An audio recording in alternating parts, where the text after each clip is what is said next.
Excellent timing. Excellent timing.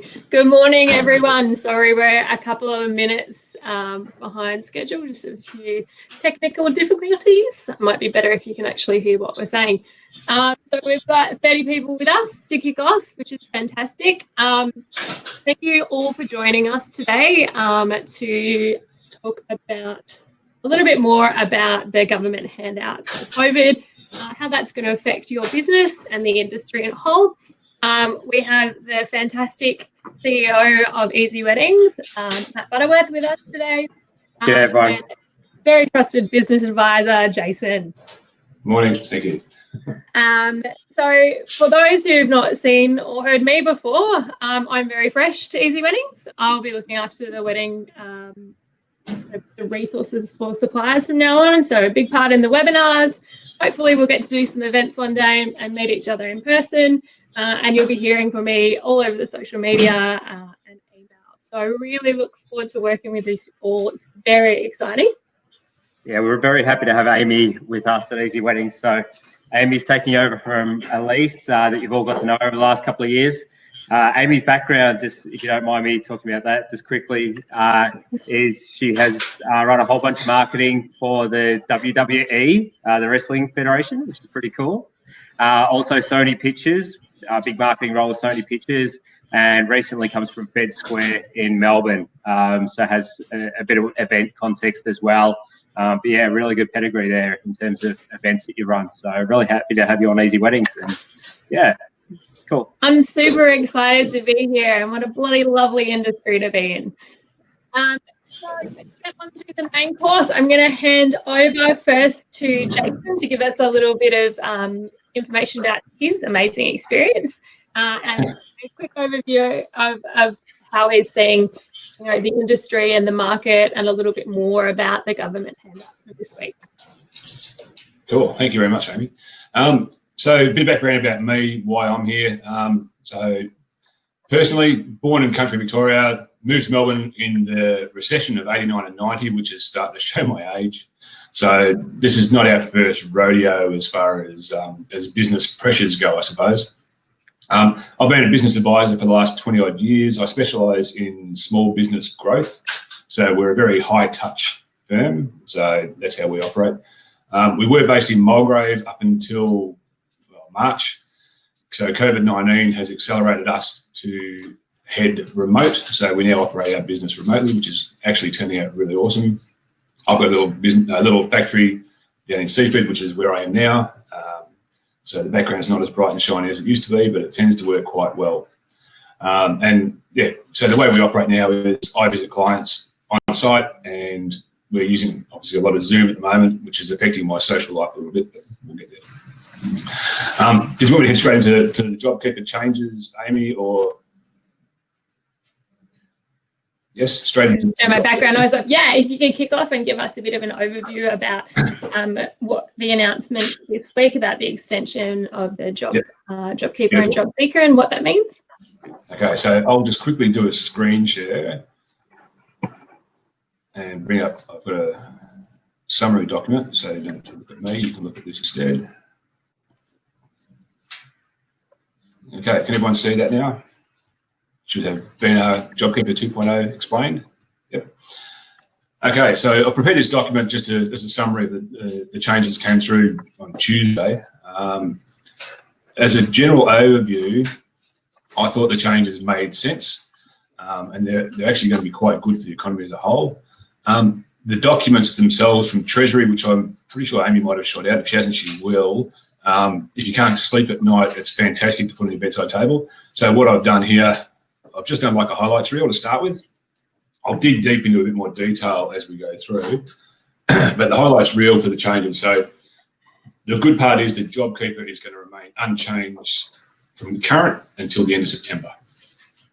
We were anticipating some not retrospective changes, but some more immediate changes to the JobKeeper.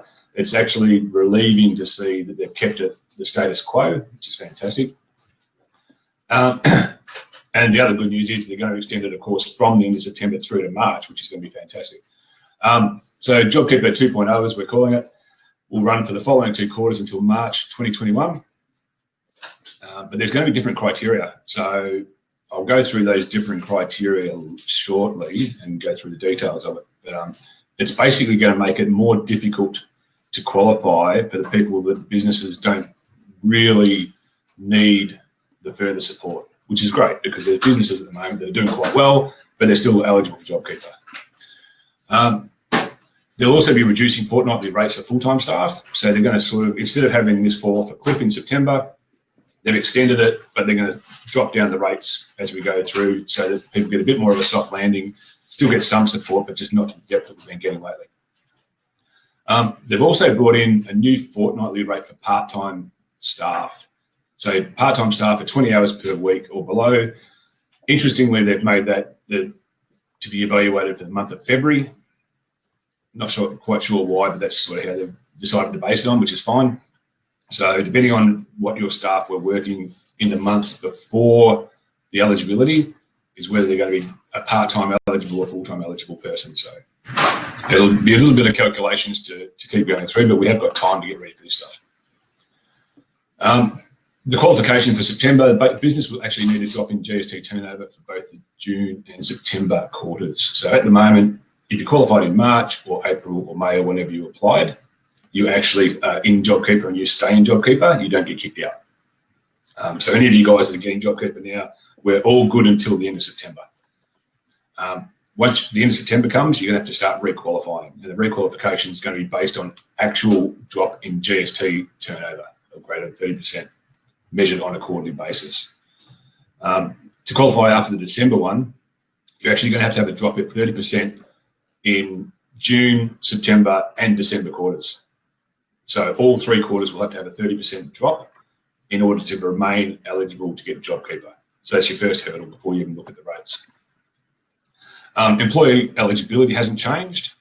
So JobKeeper is still only available for staff that were employed as of the 1st of March 2020 and long-term casuals, which were casuals for the 12 months, for greater than 12 months up to the 1st of March 2020. So that's the same as when we first qualified back in March. So that hasn't changed at all either. From September 27, JobKeeper recipients actually may also be eligible to get Job Seeker. Now, calling it JobKeeper, Job Seeker, all the job blahs has been a bit confusing for people. So Job Seeker is what people call unemployment benefit, basically. Because the JobKeeper rates are dropping, the income will go down to the level where you'll actually be eligible to get Job Seeker as well. And I've got a little table to show you the difference there. So basically it means that people on JobKeeper, even though the rates drop, their cash flow may not be affected by as much as they think, but there will be something they need to do. This, of course, assumes that the employer remains eligible for JobKeeper. So if you don't pass the test as JobKeeper, you don't get JobKeeper. If you've got unemployed people or ex-employees who've been sitting at home, or sorry, current employees who aren't working for you, they'll be on Job Seeker only, which is a fair drop in their income, I would imagine. So I'll go a bit more into the detail of what we're going to do in the periods between now and the end of March for JobKeeper, and hopefully step it out for you. So from now to September 27th, we've got some clarity and comfort. Nothing's going to change. If you're in JobKeeper, you're going to stay in JobKeeper. That's all fine. The rules are the same. The payments are the same. Nothing changes, which is great. So we've got some breathing space to get ready for the next tranche. The next tranche starts on September 28. So from there, there'll be the 2 rates for eligible employees. Full-time employees will be down to $1,200 a fortnight. So they've got to have worked, if they were full-time employees, basically working 20 hours or more in February, and they're qualified. $750 a fortnight for part-time rates for employees who work less than 20 hours per week on average in February 2020, it should be, sorry. Not for 2020, the year. I mistyped that. So part-time is anyone who worked less than 20 hours per week on average in February 2020. So they'll drop down to the lower rate. The interesting part is these apply to the business participants also. So the way it works for JobKeeper, just to go back a step, you've got employees and you've got business owners. So the business owner may have put themselves in as a business participant in order to get JobKeeper because they weren't paying themselves a wage. They might have done distributions or dividends or something like that for their business. The part-time rate actually now applies to business participants as well. So if you had a business where you were working on average 20 hours, less than 20 hours a week in February, and you've claimed yourself as a business participant, you are now only entitled to get the $750 for yourself after September 28. Criteria for eligibility. So as I said before, it's going to be based on the actual turnover for both the June and September 2020 quarters. So when we initially went into JobKeeper, we could actually do forecasts and people would say, look, I think I'm going to be less than XYZ. I'll jump into JobKeeper. Yep, you're eligible. That's fine. That carries you to the end of September. Once you hit the September 28, it's based on actual GST turnovers. So there's no more estimating, no more guessing, no more what I'll call manufactured eligibility, where people sort of tongue-in-cheek said they were going to be eligible and put themselves in. If they do it now, it's going to be blatant lying, and the tax office is not going to look favourably upon it. So you've got to qualify 30% down for the June 2020 quarter and September 2020 quarter in actual figures. And that's compared to the same quarters for 2019. So hopefully this is clear enough. Again, I'll open myself up to questions for clarity of anything that people don't understand or if I've spoken too quickly. So from the 4th of January 2021 to the end of the current announced JobKeeper period, there's another set of rates. So they're going to drop from $1,200 to $1,000 for full-time and $750 to $650 to part-time. Same criteria, 20 hours, yes, plus or minus in February is going to be the turning point. And that still applies to business participants. The criteria to be eligible for this period, however, is actually tighter again. So whereas for the October to December period, you needed 2 quarters.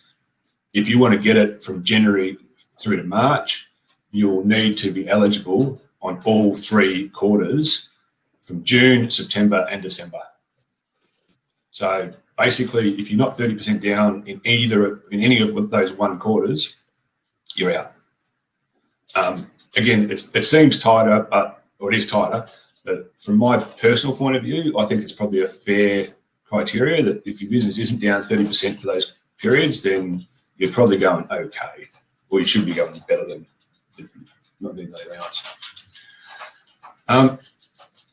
As per the original tests, there is Commissioner's discretion. We've seen this as a bit of a unicorn in that people have talked about it, but no one's really seen it applied. The Commissioner does not want to use his discretion if he doesn't have to. So it's basically you're either in or you're out, or there's something really, really unusual about your business. So an example we've put here is, and I actually approached this and got some professional advice on this actual scenario. High growth business dropped 30% from its expected year-on-year growth trajectory. So this business was going 25% plus a year growth, which is fantastic. It's just up, up, up, up. Then all of a sudden they dropped because of COVID, which is fair. And they've gone, well, we've obviously taken a financial hit from this. So are we eligible for JobKeeper? And I said, well, I assume we should be able to get Commissioner's discretion. We'll try and see how we go. Our advice was no. The Commissioner has said that he wasn't going to cover a lack of growth to pay JobKeeper. He was only going to pay actual 30% drops from year on year. So I thought it was a bit harsh at the time, but in hindsight, it's probably a fair way to look at it. So, okay, so the JobKeeper job seeker anomaly.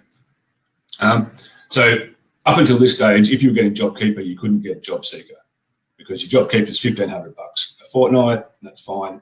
Your income's actually too high to be eligible for job seeker.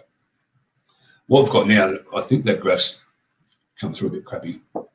What we've got now is because JobKeepers, I was going to say, I've actually attached this document that's available in the chat window for everyone, and I will send it to everyone that is in attendance following this as well. Thanks, Amy. That's awesome.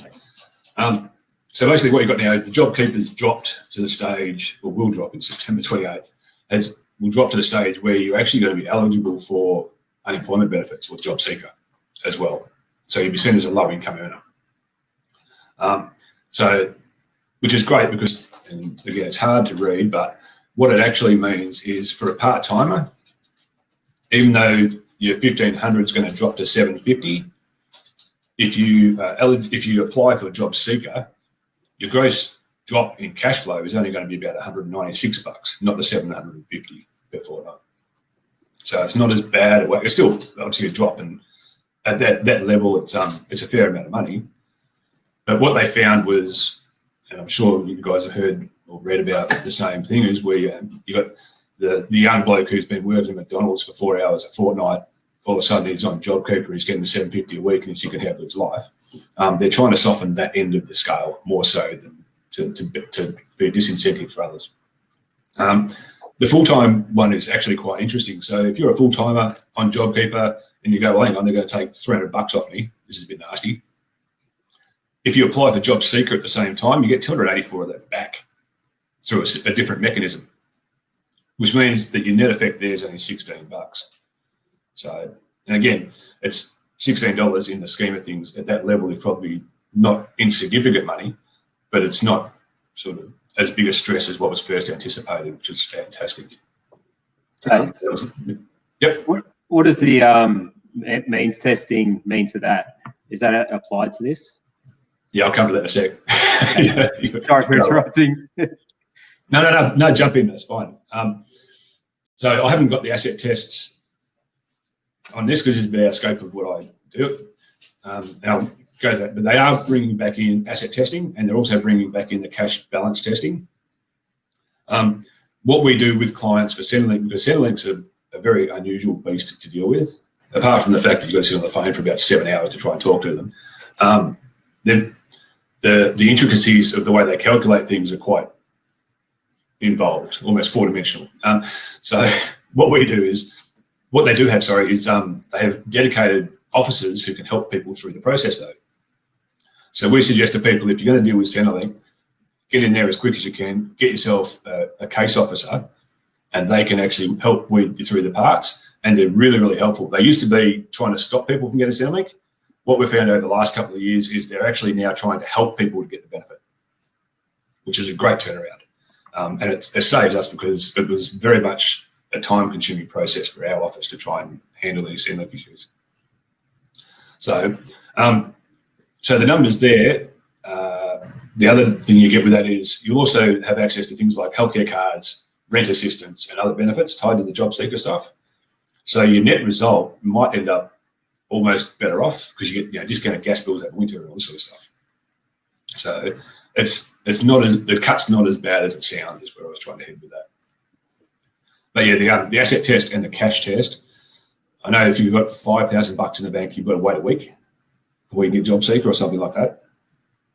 So if you've got people that are looking like that, I know that people do strategize for their bank accounts. So there's ways and means. But again, I'd leave that to the experts. So that's basically the changes. So we expected a big, massive revamp of JobKeeper and Job Seeker, and it hasn't seemed like it's happened that bad. So, and again, my opinion on that stuff is that it's actually a positive step for the economy. As everyone would have seen yesterday, or might not have seen yesterday, but we're actually now going to have the biggest budget deficit since World War II. So they have definitely put some money into this. And that's not just JobKeeper, this is all the other incentive bases as well. There's been a lot of government money floating out for small business. There's a lot of money coming out in the future for small business to try and keep everyone going. And we'll touch on some of those other ones later as well. To give you an idea, I've got the COVID Assistance Program guide here that I'll shoot through to Amy. She can forward out the link. KPMG did it because they've got more resources than I do. It's 17 pages thick, listing the different levels of benefits that you can get from federal and state. So there's a lot of things to go through. But yeah, I think it's from a JobKeeper point of view, I think it's quite fair and reasonable. It's definitely smoothed off the financial cliff that we were expecting. How smooth, we don't know yet. I'm sure there's still going to be issues, but it's going to help. So, thank you so much, Jason. Sorry. Yeah. That was a really good summary, Jason. Thanks. The other thing that's going to happen at the same time as this, though, is, and we'll touch on this later as we go through, so I don't want to jump into too much, but there's some pretty big cash flow implications coming through for business that are going to be related to the same time frame. This is one of them. So they've softened this part of the blow, which is great. Our employees will still get paid, even whether they're working or not. So that's nice. But you're going to have the ATO is going to start wanting their money at some stage. So we don't know whether they're going to stretch that or not. Banks might start needing their money, so we don't know whether that's going to get stretched out or not per case-by-case basis. So there's still things to look at. So there's still some pretty good budgeting and cash flow issues to consider. So but we'll cross over those later, but I'll let you go to your next bit, Amy. Fantastic. Thank you so much. Wow, that was a lot, and much easier to understand coming from you than listening to press conferences the other day and kind of trawling through the internet trying to make sense of everything. So thank you so much. Or reading the Treasury document, which is always awesome. Yeah, so I have the Treasury document that you shared with me the other day. I'm going to share to all the attendees later today, and that hopefully that helps everyone make a little bit more sense. We're also going to share with you some links to some great articles that help explain things really, really black and white. So some great questions came up, Jason, while you were speaking. So if we can we'll answer these ones. And Matt, if you could jump in as well with all the specific industry intel, I think would be really, really great. So quite a few people mentioned that they're sole traders and wanted to know a little bit more about how these changes were going to affect them. Okay, so sole traders come in under as I said before, when you go to the qualification part, so it depends on their business is what it comes down to. Sure. So if they're the business participant, so sole traders get JobKeeper through business participant. So let's say, for example, we're a celebrant. Yep. So if they're eligible JobKeeper and they're in the JobKeeper system under the business participants category, Easy for you to say. I call it owners, but anyway. Then these changes will affect them in that income level will drop. So the 1,500 will drop to the 1,200 will drop to the 1,000. Or if they were only doing it part-time, the drop will actually be more severe because at the moment they'd be getting the $1,500 a fortnight. If it was only part-time, so less than 20 hours in February, for example, then they'll drop down to the $750 come October. Sure. There was a question from a lady who was a celebrant, and she said, we don't necessarily work 20 hours a week when we are at full capacity. How we're going to be able to prove that we're still eligible? So the 20 hours a week is just a differential between the part-time and the full-time rate. Sure. So you can still be eligible if you're working less than 20 hours a week. You'll just get the lower rate because they're saying, well, if you weren't doing a full-time then we won't give you the full-time subsidy, basically. Fantastic. So Jace, just not on that. But for the average business owner, we may only be working, in the business doing, wedding consultancy or whatever we're doing. And that might only be 15 hours a week. But the general business owner is probably, doing 60, 80 hours a week just thinking about their business. Why would anyone say they're a participant only for 20 or less hours a week when most business owners are putting a full-time, role into their life? I think, and I haven't dug into this because I'm the same, but any business participants that I've got that I look after from our end, from a client base, they're doing their 40, 50, 60 hours a week, not the 15, 20, 15 or 18 hours. I think they're looking at, so some people have been eligible for JobKeeper for a part-time role, even though they had other jobs on the side as well, or they might have another part-time or a full-time position even, and running a business separately.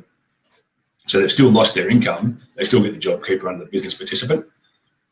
It's aimed to soften that blow out and say, well, actually, you know what, you're only doing this for 10 hours a week beforehand. We're not going to give you 1,500, we'll give you 750. So, Sure. but most of my clients, like you said, if the business is your core business and that's what you do, most people are well in excess of 20 hours a week. Awesome. Maybe Thank you have you a shot so made much. personally there, Matt. That was good. And just a couple more. Are there any grants to help businesses with the new requirements around hygiene and cleaning? A wedding stylist who now needs to clean cutlery with certain approved chemicals. I'm not sure about the specifics, but again, I've got this document from KPMG that goes through all the different grants and bits and pieces. So it depends on federal or state level, and if it's depending on what state you're in, what grants they've got specifically. Mm-hmm. It's again 17 pages with little blurbs on each one. So if you go through, I sent you the link. I haven't sent you the document. It basically looks like, so it's got lists like this, where you go through and you go, oh, great. So the Victorian government's got income support for individuals for a grant extension for a first homeowners grant for 20 grand. Amazing. You can literally go through and tick off and say, doesn't apply, doesn't apply, doesn't apply, applies. So they're extremely really helpful. specific case by case. Awesome. Hospitality is getting well looked after. Mm-hmm. I know from the Victorian point of view, I'm assuming the rest of Australia is the same. They're focusing on the industries that have been belted really badly. So industries that were put into lockdown are getting additional support, especially at the state level. So hospitality, a lot of your wedding industry stuff would be in that case. So there would be specific grants available.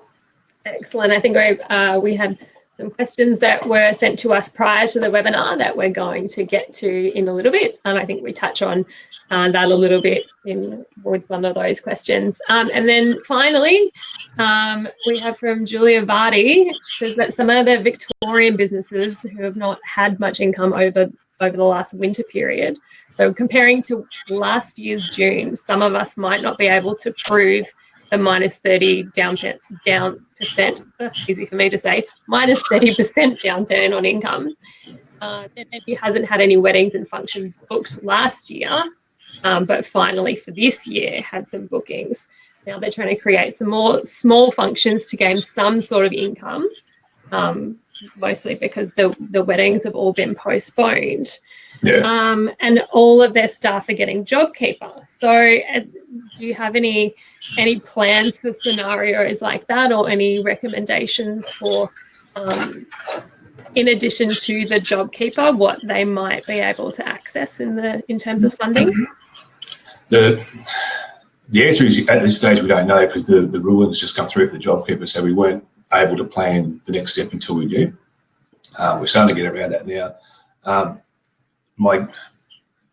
What I think is going to happen, and this is not this business specifically, but as a general rule, is JobKeeper's kept people in work in businesses that won't be able to support them going forward. Mm-hmm. And the announcements yesterday, along with the budget deficit, of the World War II proportions, 185 billion, what it was. The other thing they're projecting is that unemployment is going to be around 9 to 10%. So a lot of the people that are now getting JobKeeper will unfortunately be put off if the businesses can't recover quick enough, and will end up on Job Seeker, and the government's allowing for that. So the other thing, the Treasury's come out and they said, well, we're basing our budget on Victoria coming out of this after a couple of weeks, most things opening up, international flights opening up end of next year, I think they said. So there's a lot of fingers crossed stuff, exactly. It might be a little bit optimistic, especially with the numbers we're copping down here in Victoria at the moment. If they don't start petering off, then it's not going to get better as quickly as what they may have suggested yesterday. But to go back to your specific example of the business that's got people on JobKeeper, if you're not eligible for JobKeeper, then unfortunately, if the staff don't have an active role in your business, you can't support that staff level, then the inevitable outcome will most likely be that you'll be letting those people go. They'll go into Job Seeker or find other roles. And that's the cold, hard truth, unfortunately.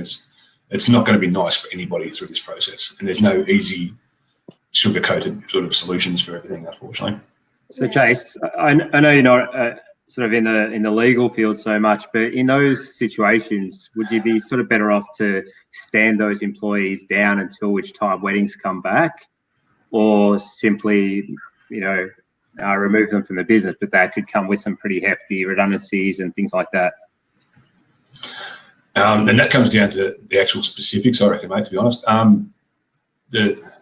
The business would have to consider its own cash flow going forward and its ability to, one, either pay the redundancies or not to get rid of people, or to let them go, sorry, not get rid of it, sounds horrible, to let them go, or and the other side is how long is it going to be until they recover and are going to need those people again.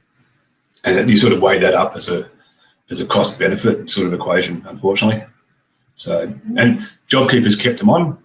If people fall off JobKeeper, then that's where you've got to start looking at that staffing level. So, but the other thing is, if your business is going bad enough that you've got to get a lot of people go, then you're probably going to be eligible for JobKeeper anyway, I would think, unless you're in that growth mode, maybe. Mm. So there's a lot of what ifs and questions, sorry. No, of course, I think everyone's in the same boat. So just starting to have this conversation helps. Let's get a little bit more targeted with what we're doing with our search queries and asking accountants. So it's super helpful. And just finally, before we jump over to Matt, the last question: do you have to be registered for GST to continue getting JobKeeper? I haven't even considered that question.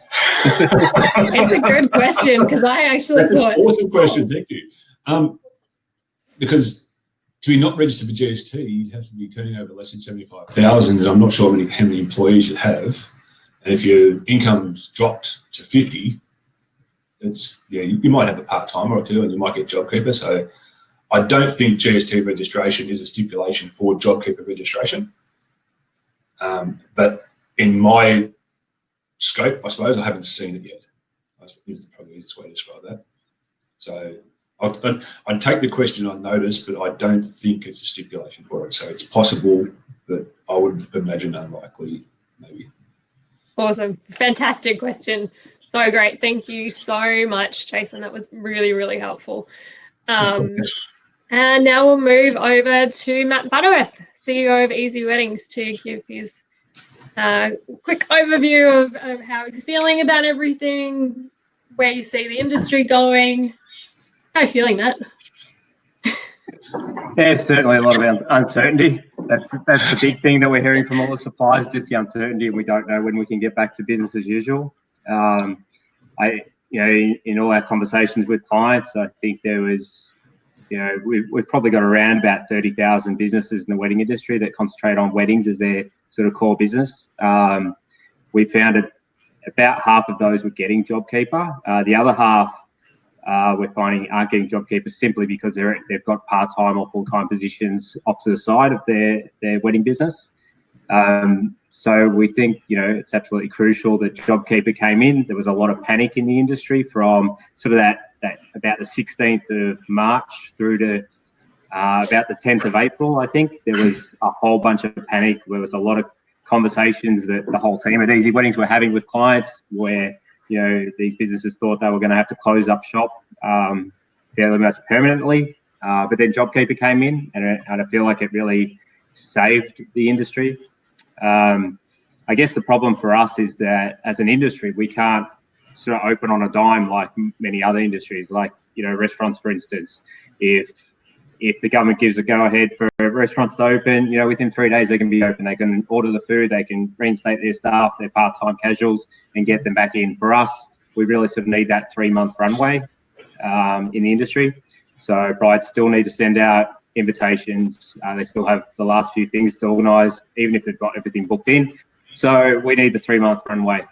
That puts us in a difficult position. So generally what we're finding for most venues, and the venues, are on the front line having these conversations and dictate what the other suppliers, are doing for work. But what we're finding with those venues is they're sort of working 3 months out. So anyone that comes, generally speaking, but anyone that comes and wants to postpone or cancel the wedding, they're really not entertaining those conversations until they're 3 months from the event date. So right now we've seen that a lot of October weddings have been cancelled, especially with the increased numbers in Victoria.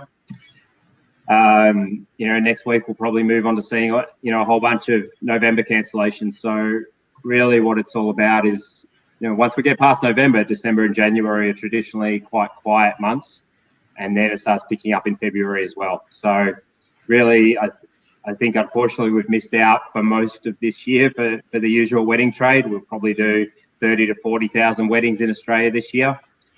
And we're sort of estimating it should be back, if we can get back into full swing for weddings in around March or April, then that means we'll probably hit, somewhere around the 100,000 mark of weddings for next year.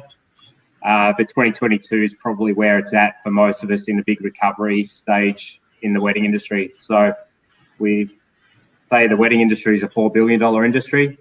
I think by 2022, it's going to be more like a $6 billion industry. But it's how do we stay tough and resilient at these times, and how do we make it through the next sort of 6, potentially 9 months?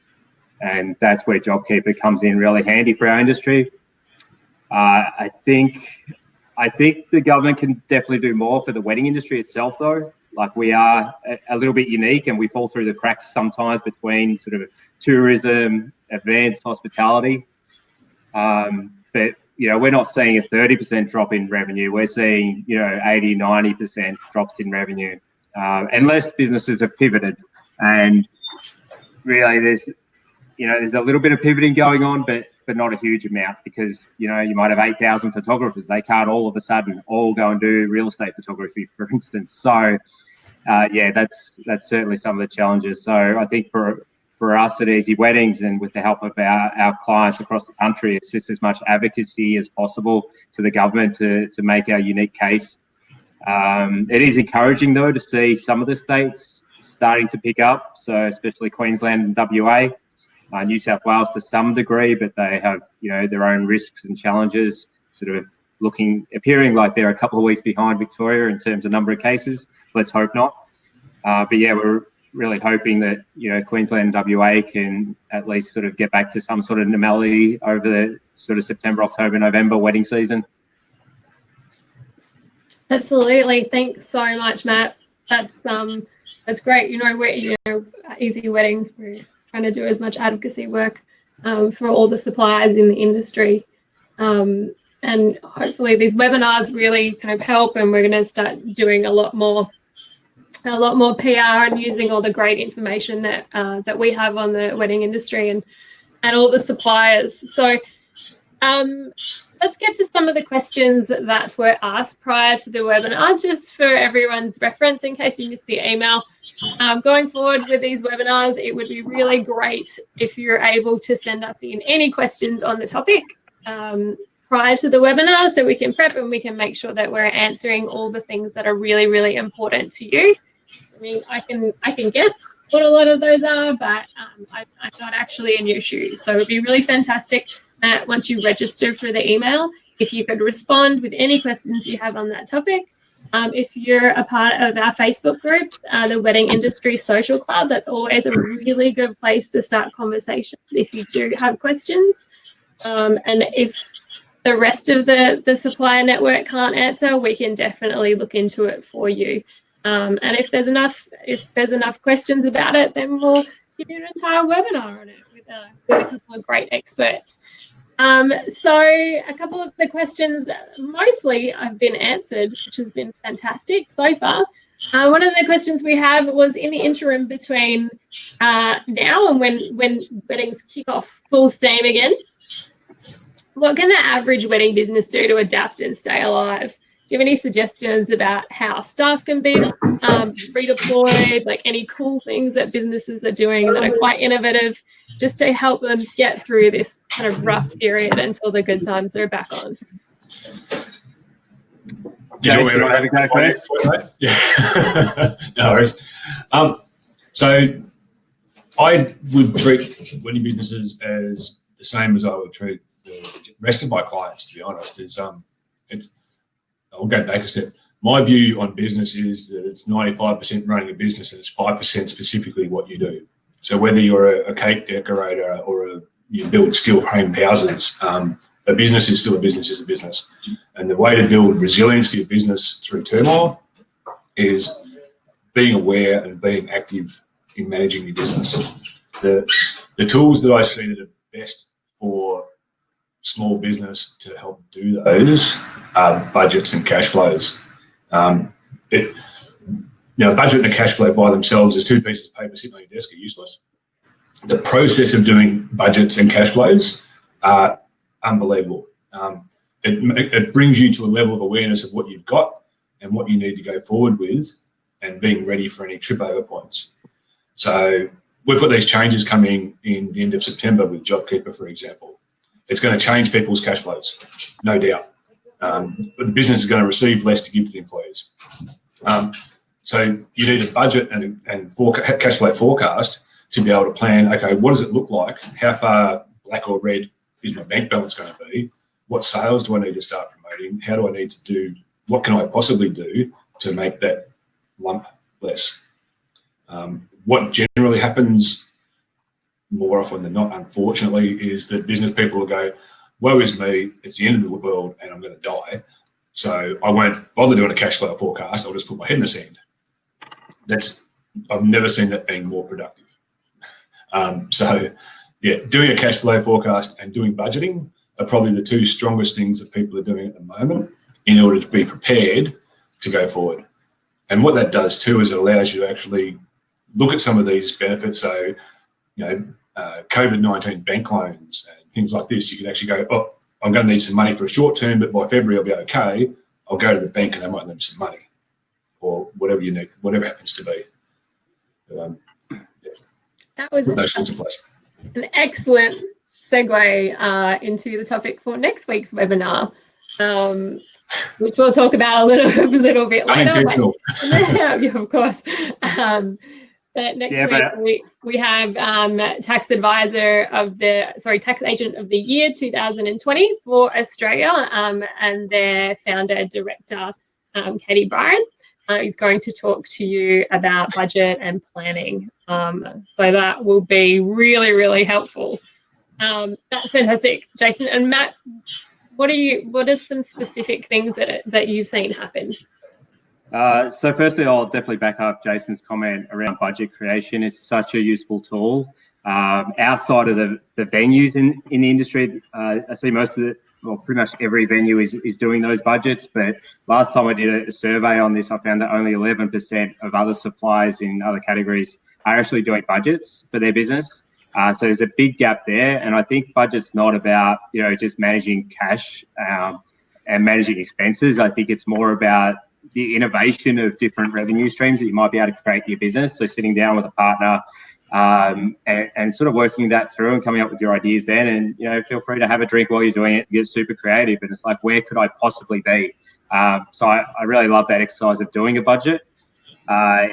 It is probably one of the toughest times to be doing a budget, though, I must say. Like, there's a lot of unknowns, but I'd still definitely suggest doing one.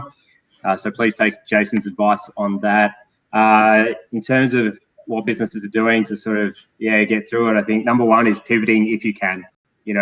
Like we've seen, quite a lot of photographers do, move into other fields, whether it's corporate photography, real estate, whatever, dressmakers, doing masks. I've seen that on a couple of occasions. That's really cool innovation. Caterers doing home delivery. So there's quite a few different, categories that are really innovating in different ways to generate some revenue in their business. I think next is, is there anything else I can do on my business instead of working in it? How can I work on it? So I think there was a lot of businesses that asked themselves that question, and their answer was, well, I'll update this page of my website and I will, or maybe I'll start posting on Instagram more often. But I think there's a whole bunch of things we can do beyond the sort of the basic side of things. So I think we should be strategizing as much as possible, especially if we've got these staff on JobKeeper and we haven't really got much work for them to do. How can they play a part in the innovation for the business? How can they help us decide how we're going to scale up and potentially either pivot or or scale into other industries going forward. So how do we put a really concrete plan in place? I think is the time to look at other industries as well as a business. So we've all been, really focused on weddings. I was fortunate enough yesterday to watch a webinar from Jim Collins, one of my favourite authors of Good to Great. And he was talking about sort of this hedgehog concept, which is all about, what do you have the passion to do? What can you do really well? And what makes economic sense to do? And I think a lot of people could ask themselves this question of, what could they be passionate about and what could they make money doing from over the next sort of 12 months? Like, we know that the wedding industry, like, they're not cancelling their events. They've chosen not to go with 5, 10, 20 people at a wedding. They are generally 95% of them are postponing. So eventually we're going to be in an industry that is just booming. It's just depends on how long that takes. But at least by worst case scenario, we're going to be in 2022. It is going to be that $6 billion industry. And I think not only are we going to be in a much bigger cash-rich industry, we're going to have less competitors. There's going to be suppliers that are not going to make it through this. They're not going to have, not going to be able to sustain themselves through this period. So I think, especially a lot of the backyarders in the industry, they're going to hang on to full-time work. And generally in the wedding industry, you've got to be in the market. You've got to be marketing yourself and promoting yourself, depending on the category, up to 18 months before.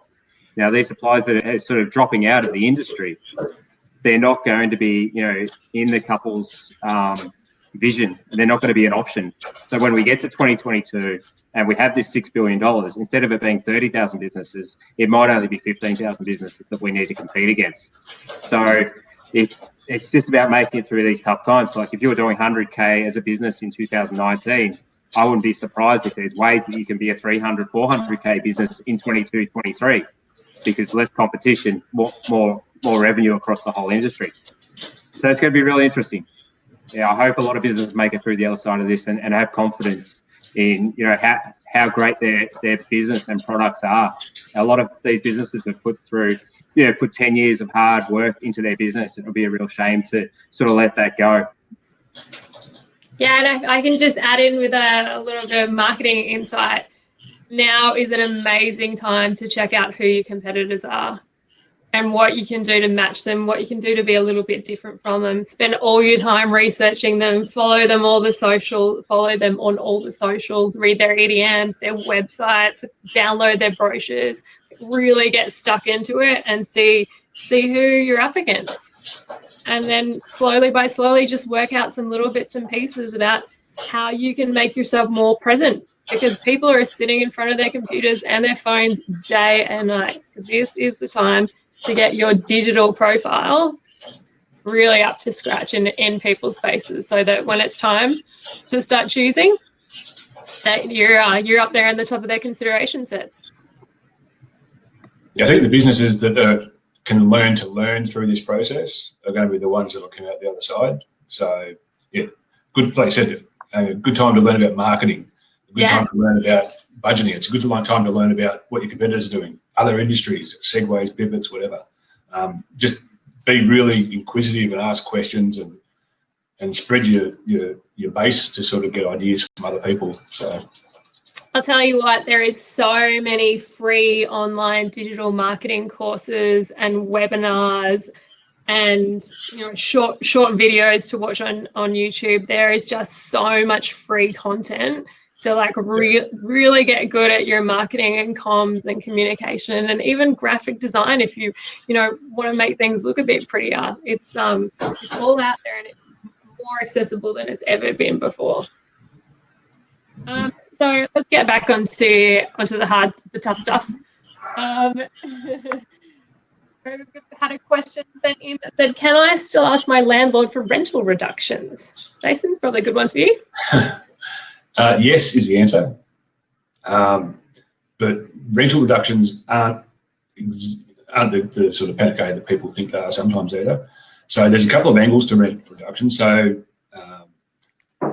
the overarching guidance for it is that the landlord should consider rental reductions in line with the reduction in sales of your business.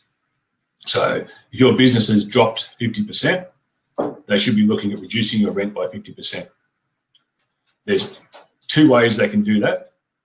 They can either say, I'll drop your rent by 50% and until we get to an X period, and then it goes back up to normal, which is a bit of a gift. Or they can defer your rent and say, pay me 50% now, and then when we get to October, December, March, whatever happens to be, then I'll build that back up and you'll pay me that chunk over, say, 12 months of the lease or whatever it happens to be. The successful negotiations that we've seen from our client base have been exactly that, negotiations. So the landlord sits down, the tenant sits down, and we go, look, tenant says, I'm feeling pain, I'm down 50%. The landlord goes, well, I'm feeling pain too because I've got other interests. I'm losing money elsewhere as well. We're both in a world of hurt. How can we make this as good for both of us as we possibly can? The ones that I've seen go pear-shaped have been arrogant tenants saying, I'm down 50%, I'm not going to pay you rent, you can't kick me out. And it's like, well, you're right, I can't kick you out at the moment because we're not allowed to evict tenants. But they're thinking, as soon as I possibly can, you're out in the street, fella, because you haven't had any respect for me. So basically, if you can do it nicely with your landlord, you'll end up with it's a lose-lose really. It's not really a win-win. But you can end up with a good agreement between the two of you that helps both of you out. So that's the experience we've had so far. Awesome. That makes a lot of sense. Be a nice person. Probably get further. Yes, next question. What ways can I cut my business costs without sacrificing my business? I think it's important to flip this one a little bit, and I think that Matt and Jason, you both agree with me, that it's more so what business cost can you not afford to sacrifice at the moment to survive? Actually, could I go back a step on that one for you? Absolutely. In our experience, and I don't know about your direct clients here, but the first step is to actually know what your business costs are. Very good point. It's been a fairly good rising tide up until now, and people have been, complacent's probably not quite the word, but comfortable enough to allow the costs to just cruise along as they are. It's like, oh yeah, I'm paying subscriptions for this and this for that, and it's all fine and no dramas, and yeah, we'll buy that and everything's great. Then you get COVID-19 comes in and smacks you in the mouth, and it's like everyone's got a plan until you get smacked in the mouth. So now you've got to sit back and look at it and go, okay, well, where am I wasting my money? And I can give you a live example of us, so because no one likes talking about themselves more than I do. So what happened with us is that we were planning on leaving our office in Mulgrave anyway, because we'd actually done some analysis on it. But when the COVID came through, it accelerated the process. So we've actually had to evacuate the office effectively. Our lease was, luckily enough, finished up on the 30th of June. Going through that process of moving out, I've had to go look at my costs, JobKeeper, budgeting, the whole kit. I'm going, actually, you know what? We were paying a big chunk of rent and didn't really need to. So we've actually restructured our entire business model based on the fact that we went through and analysed the costings based on what was happening in COVID anyway. So I'll go back, and I'm going to sound like a broken record, and I'm sure if you've got Katie on next week, she'll say the exact same story because I know how she operates. Budgets and cash flows. Literally sit down, analyse your costs, and line by line go through it. The other interesting process we've been through with clients, and I stole this idea through an organisation called EO, is consider your business, if you were going to start it tomorrow, what would you actually do? So if you were going to start from scratch, would you have the same premises? Would you have the same staffing levels? Would you do the same costs of X, Y, Z? Because what you would do going forward if you could start with zero and build your business from scratch may be different than what you actually got at the moment. And you have to do the if not, why not test on it. It's like, well, if I'm spending this on internet now and I don't need to, why don't I change it? I'm paying all this money for this telephone system, should I be on VoIP or whatever happens, whatever the actual cost lines have to be to run your business. So that's how we sort of picture it. Matt, you've probably got some flesh to put on those bones, I imagine. Yeah, I echo your statement, Jace, around, we've had some pretty good times. You and I are probably both old enough to have been through the sort of 91, 92 recession. And, that was quite nasty. But then we've had this great period of prosperity across Australia. The dot-com bubble didn't really affect Australia too much. Neither did 9/11, neither did sort of the GFC to most people. So now for a lot of business owners in, this generation, they haven't seen it.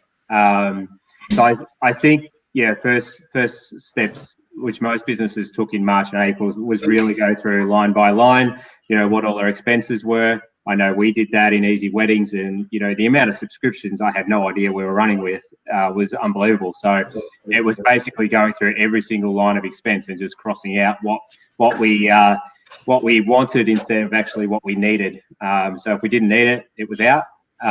So that was an interesting exercise, and I think as sort of growing economy, you're much more concentrating on the revenue side of the business rather than expenses. But this is a good reset. So I know in our business we'll be much leaner and stronger as we come out of this, just because of the process we've been through.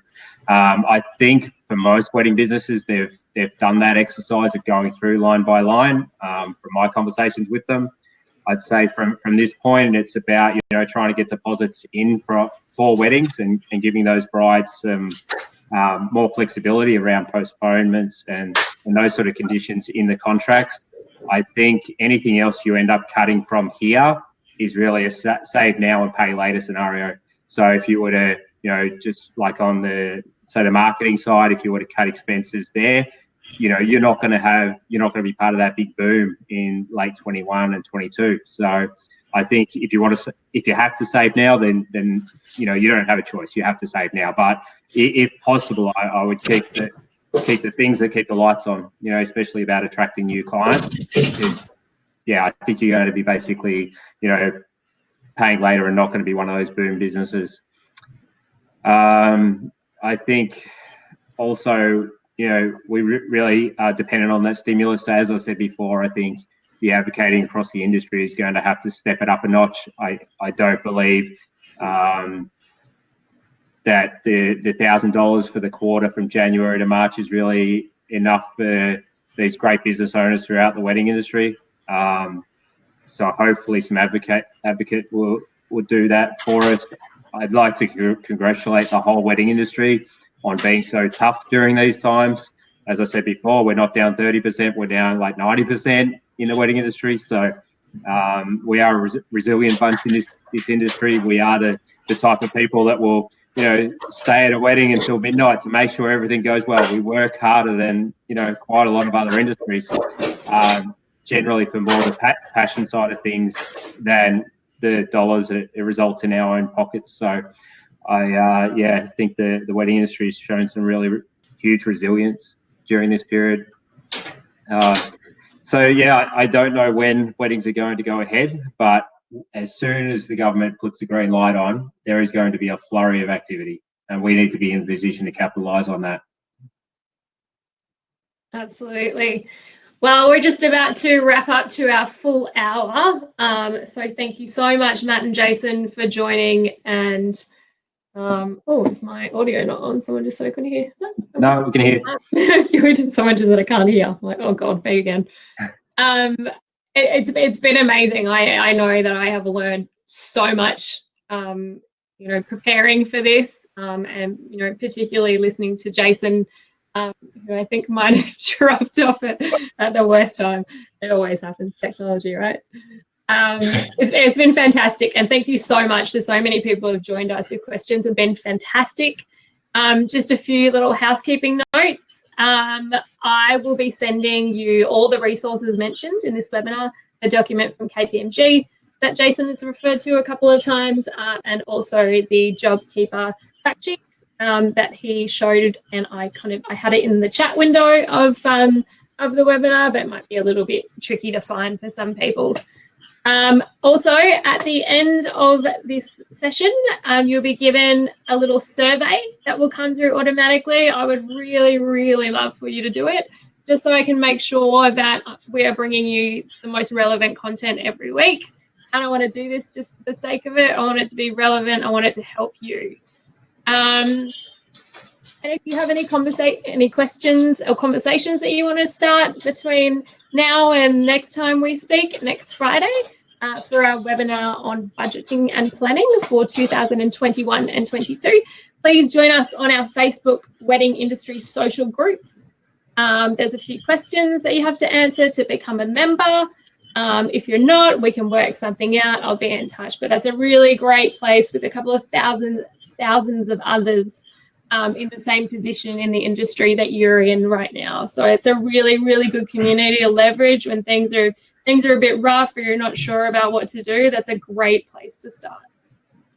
So thank you again. I hope everyone has a very healthy and social distanced weekend. Amy, just quickly, can I just say thank you for running your first webinar. You've done amazing. It's really well cool done. to see. Thank you very much. Great job. And Jason, thanks so much for joining us. I've known Jason for quite a few years now, and if anyone needs a great accountant in the Melbourne area, please reach out to Jason. We'll pass his details on to you guys through the social channels and emails as well. So, Jason, thanks so much for your time today. It's great. No worries. If you've got any questions, like if you guys have got any questions, just shoot them through to me, and we'll sort them out as a way anyway. Wonderful. Cool. Thanks again. Have a great weekend. Thanks, guys. Bye. Bye.